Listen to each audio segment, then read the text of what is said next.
ndashaka kuvuga ngo mu buzima hari igihe twibaza, Satani akatuzanira trouble, akatuzanira uruhagarara mu mitima, ukibaza ngo ninaronka iki kintu nzoca mererwa neza, ukibaza ngo ninaronka kijya nzoca mererwa neza, kuko umaze kubona rero ico ukeneye ukazoca mererwa neza, sha ukiyandagaza ukakirondera kuko wibwiye mu mutima wawe yuko ico kintu ari cyo kizotuma umererwa neza. Uyu munsi ndaje kubabwira muri kino gitondo ngo nta kintu cihenda nk'umutima w'umwana w'umuntu. Nyanabwiye ngo nta kintu na kimwe kihari mu buzima gishobora kuzana guhazwa na satisfaction mu buzima bwacu ku rugezo Kristo ashobora kuduhaza, akazana satisfaction mu buzima bwacu.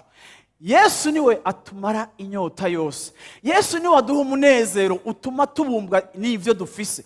Yesu niwe yatumye Paulo avuga ngo nize kubaho mu musesekara, ariko nubwo nari mfise umusesekara sinatakaje intumbero no gukurikirana Kristo.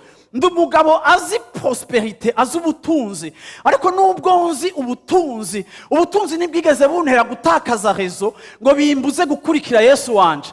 Nari ntunze, ariko Yesu wanje akaguma ari intumbero yanje. Ariko kandi ikindi gihe nize no kuba mu bukene, n'ubukene narabubayemo, ariko ubukene sinigeze ndabugirira adoration ngo bucike sujet ya meditation, ngo bucike ikintu caba mu kanwa kanje, ariko nubwo nari mfise ubukene nagumye ntumbereye Yesu, kuko uwo niwe nirata, uwo niwe nishimira, uwo niwe navumbuye, uwo niwe haza umutima wanje.